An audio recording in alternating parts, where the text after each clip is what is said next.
Good evening. Here is our recap from week 2. So in week 2, we had another overview, and this time our overview was on verbs. So we discussed in class charts C and D. I have attached a video with the hand motions that we used in class so your student can practice those at home.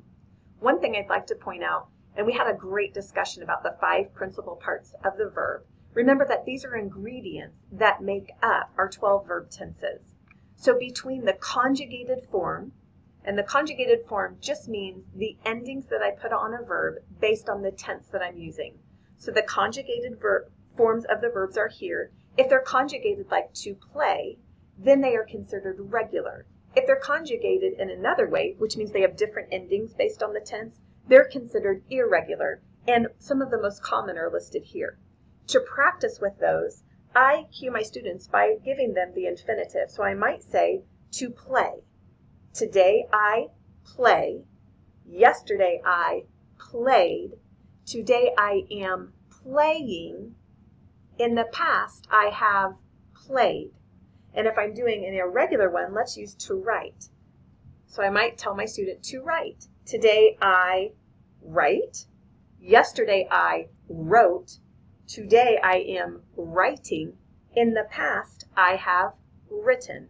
And that would be a way to help them go through this. So I would just cue them with today I, yesterday I, today I am, and in the past I have, and let them fill in the conjugated form of the verb. And that's a way to go over that chart orally.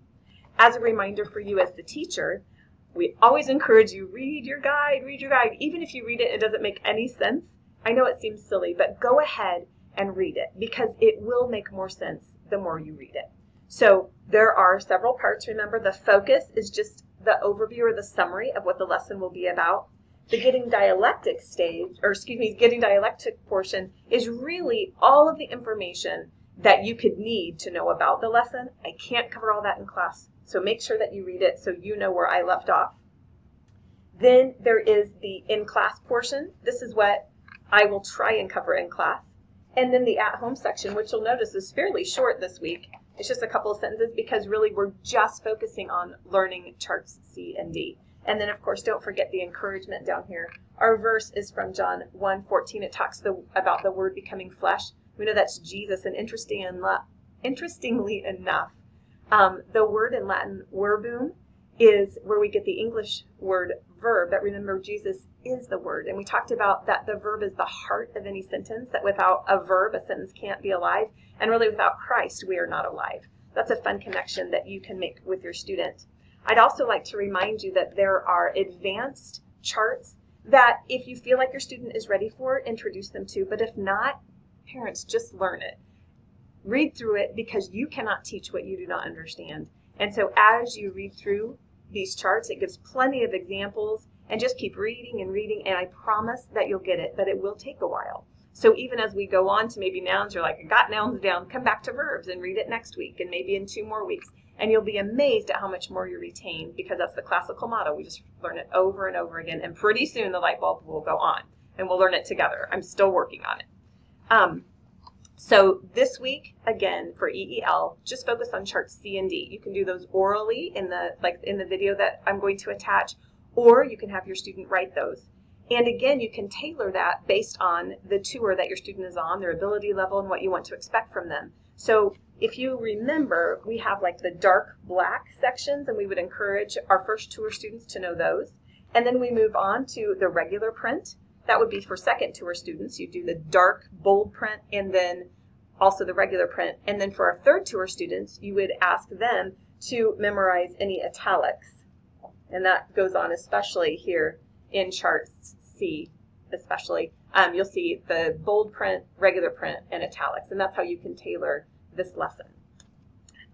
For IEW, oh, and I almost forgot, our password for next week is what are the 8 parts of speech? So your student will get to come in class and get a sucker if they know the password. For IEW this week, you have a choice. We are still in Unit 2. And if you look in your SRP, there's a fabulous way to do Unit 2. It just is a great reminder. First of all, there's a poster. And then on the next page, and this is page 15, by the way, and then page 17, just gives a quick overview in words about what you will do for Unit 2. And we talked about this in class. The first step is to read. The second step is to outline. The third step is to test the outline. Fourth, you want to brainstorm your dress-ups. Fifth, read over your checklist. Sixth, you're going to write it down. Then you're going to edit, and then you're going to rewrite. And we talked about that feedback is a gift. So students, if you're listening, thank your moms for being your editor. That's an important piece of learning to write well. Your choice this week is to do lesson 3, which is a 1-paragraph paper, or lesson 4, which is 2 paragraphs. Or like in my house, you may choose lesson 4 and just do one of those paragraphs. It is up to you what you want to require of your student. If you have a real go-getter, maybe you'll do both. Maybe you'll do lessons 3 and 4. Maybe you do lesson 3 together and let your student do lesson 4 on their own. The other option is, of course, tailor it however you need to. Maybe your student can do 3 sentences and that's all you get to, but they're really great sentences. Do that.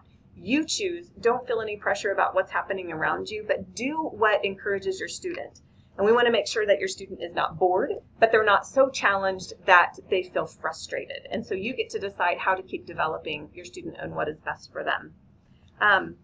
Finally, in math, we're still working on super speed math. I'd love your feedback about that. We've had some students who maybe don't love it, some that are okay. I've been considering, rather than starting with the zeros like we have been, I do have another page that mixes them all up. Maybe that'd be more challenging or fun for the students, because doing zeros several weeks in a row could be very boring. And maybe we'll scrap it and maybe do it once a month, or I don't know. I'd love to hear what you think about that. Thank you for putting up with my low energy. I'm still not feeling great. I appreciate your prayers. But thank you for being attentive. And the Mullen family, we missed you, and we're looking forward to having you back next week. So have a great week. Let me know if you have any questions, and I look forward to seeing you on Tuesday.